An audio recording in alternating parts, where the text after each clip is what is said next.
1 രാജാക്കന്മാർ അധ്യായം 10. സോളമന്റെ കീർത്തിയെപ്പറ്റി കേട്ട ഷേബാരാജ്ഞി അവനെ പരീക്ഷിക്കാൻ കുറെ കടങ്കഥകളുമായി വന്നു.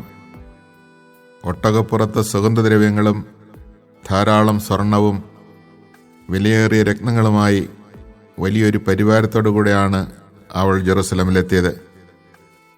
സോളമനെ സമീപിച്ച് ഉദ്ദേശിച്ചതെല്ലാം അവൾ പറഞ്ഞു. അവളുടെ എല്ലാ ചോദ്യങ്ങൾക്കും സോളമൻ മറുപടി നൽകി. വിശദീകരിക്കാൻ വയ്യാത്ത വിധം ഒന്നും അവന് അജ്ഞാതമായിരുന്നില്ല. സോളമന്റെ ജ്ഞാനം, അവൻ പണിയിച്ച ഭവനം, മേശയിലെ വിഭവങ്ങൾ, സേവകന്മാർക്കുള്ള പീഠങ്ങൾ, ഭൃത്യന്മാരുടെ പരിചരണം, അവരുടെ വേഷം, പാനപാത്രവാഹകർ, ദേവാലയത്തിൽ അവൻ അർപ്പിച്ച ദഹനബലികൾ എന്നിവ കണ്ടപ്പോൾ ഷേബാരാജ്ഞി അന്ധാളിച്ചുപോയി. അവൾ രാജാവിനോട് പറഞ്ഞു, അങ്ങയെയും അങ്ങയുടെ ജ്ഞാനത്തെയും പറ്റി ഞാൻ എൻ്റെ ദേശത്ത് കേട്ടത് എത്രയോ വാസ്തവം. നേരിൽ കാണുന്നതുവരെ യാതൊന്നും ഞാൻ വിശ്വസിച്ചിരുന്നില്ല. യാഥാർത്ഥ്യത്തിൻ്റെ പകുതി പോലും ഞാൻ അറിഞ്ഞിരുന്നില്ല. അങ്ങയുടെ ജ്ഞാനവും സമ്പത്തും ഞാൻ കേട്ടതിനേക്കാൾ എത്രയോ വിപുലമാണ്. അങ്ങയുടെ ഭാര്യമാർ എത്രയോ ഭാഗ്യവതികൾ. അങ്ങയുടെ സന്നദ്ധിയിൽ സദാ കഴിച്ചുകൂട്ടുകയും ജ്ഞാനം ശ്രവിക്കുകയും ചെയ്യുന്ന അങ്ങയുടെ ദാസന്മാർ എത്ര ഭാഗ്യവാന്മാർ. അങ്ങിൽ പ്രസാദിച്ച് ഇസ്രായേലിൻ്റെ രാജാസനത്തിൽ അങ്ങേ ഇരുത്തിയ അങ്ങയുടെ ദൈവമായ കർത്താവ് വാഴ്ത്തപ്പെടട്ടെ. കർത്താവ് ഇസ്രായേലിനെ അനന്തമായി സ്നേഹിച്ചതിനാൽ നീതിയും ന്യായവും നടത്താൻ അങ്ങേ രാജാവാക്കി. അവൾ രാജാവിന് 120 താലന്ത് സ്വർണവും വളരെയേറെ സുഗന്ധദ്രവ്യങ്ങളും രത്നങ്ങളും കൊടുത്തു. ഷേബാരാജ്ഞി സമ്മാനിച്ചിടത്തോളം സുഗന്ധദ്രവ്യങ്ങൾ പിന്നീട് ആരും സോളമന് കൊടുത്തിട്ടില്ല. ഓഫീറിൽ നിന്ന് സ്വർണവുമായി വന്ന ഹീരാമിൻ്റെ കപ്പലുകൾ ധാരാളം രക്തചന്ദനവും രത്നങ്ങളും കൊണ്ടുവന്നു.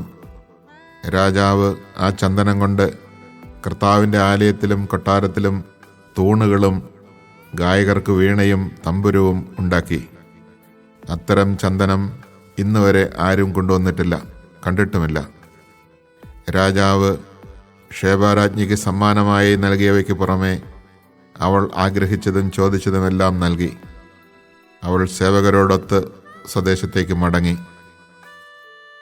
സോളമന് 1 വർഷം ലഭിച്ചിരുന്ന സ്വർണം 666 താലന്താണ്.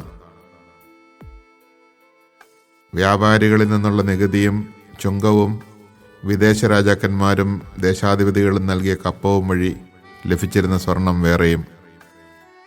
സ്വർണം അടിച്ചു പരത്തി സോളമൻ രാജാവ് 200 വലിയ പരിചകളുണ്ടാക്കി. ഓരോ പരിചയ്ക്കും 600 ഷെക്കൽ സ്വർണം ചെലവായി. സ്വർണം അടിച്ചു പരത്തി 300 പരിചകൾ കൂടി ഉണ്ടാക്കി. ഓരോന്നിനും 3 മീന സ്വർണം വേണ്ടി വന്നു. രാജാവ് ഇവ ലബനോൻ കാനന മന്ദിരത്തിൽ സൂക്ഷിച്ചു. രാജാവ് വലിയ ഒരു ദന്തസിംഹാസനമുണ്ടാക്കി സ്വർണം പൊതിഞ്ഞു.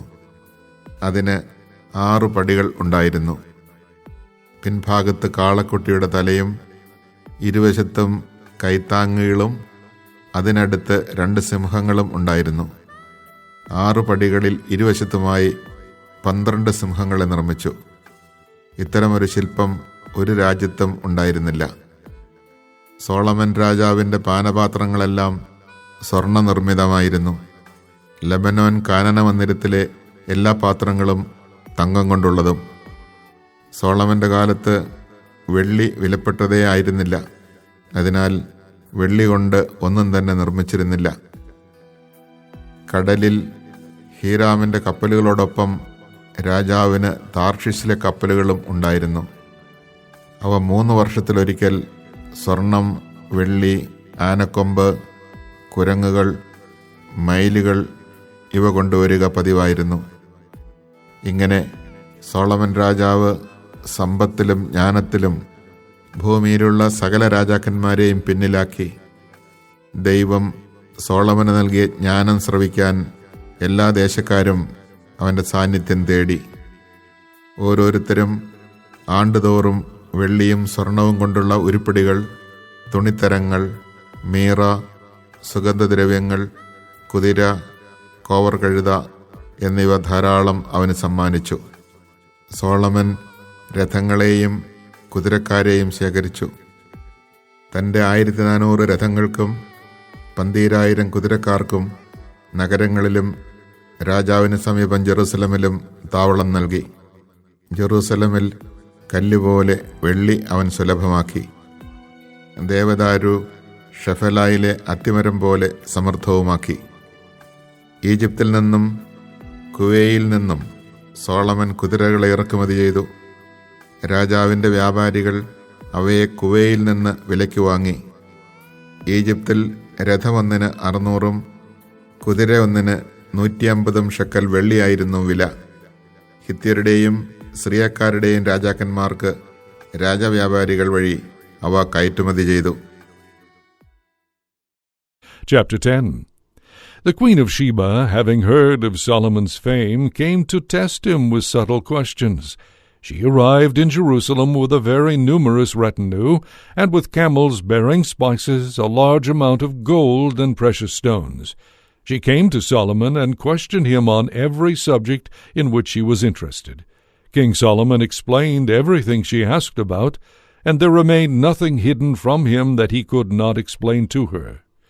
When the Queen of Sheba witnessed Solomon's great wisdom, the palace he had built, the food at his table, the seating of his ministers, the attendance and garb of his waiters, his banquet service, and the holocausts he offered in the temple of the Lord, she was breathless.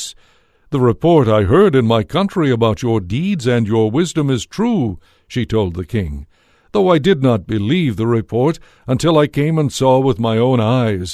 I have discovered that they were not telling me the half. Your wisdom and prosperity surpass the report I heard. Happy are your men, happy these servants of yours, who stand before you always and listen to your wisdom. Blessed be the Lord your God, whom it has pleased to place you on the throne of Israel.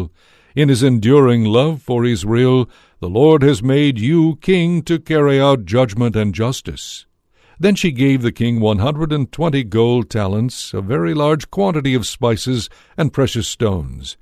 Never again did anyone bring such an abundance of spices as the Queen of Sheba gave to King Solomon. Hiram's fleet, which used to bring gold from Ophir, also brought from there a large quantity of cabinet wood and precious stones.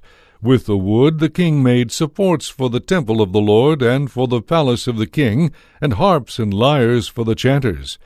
No more such wood was brought or seen to the present day.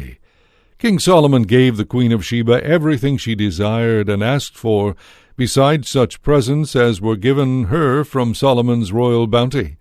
Then she returned with her servants to her own country. The gold that Solomon received every year weighed 666 gold talents, in addition to what came from the Tarshish fleet, from the traffic of merchants, and from all the kings of Arabia and the governors of the country. Moreover, King Solomon made 200 shields of beaten gold, 600 gold shekels went into each shield, and 300 bucklers of beaten gold, 3 minas of gold went into each buckler, and he put them in the hall of the forest of Lebanon. The king also had a large ivory throne made, and overlaid it with refined gold. The throne had 6 steps, a back with a round top, and an arm on each side of the seat. Next to each arm stood a lion, and 12 other lions stood on the steps, 2 to a step, one on either side of each step. Nothing like this was produced in any other kingdom. In addition, all King Solomon's drinking vessels were of gold, and all the utensils in the hall of the forest of Lebanon were of pure gold.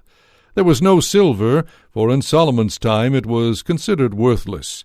The king had a fleet of Tarshish ships at sea with Hiram's fleet. Once every 3 years the fleet of Tarshish ships would come with a cargo of gold, silver, ivory, apes, and monkeys. Thus King Solomon surpassed in riches and wisdom all the kings of the earth. And the whole world sought audience with Solomon to hear from him the wisdom which God had put in his heart.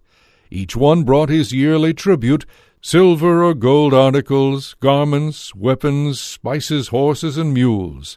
Solomon collected chariots and drivers. He had 1,400 chariots and 12,000 drivers.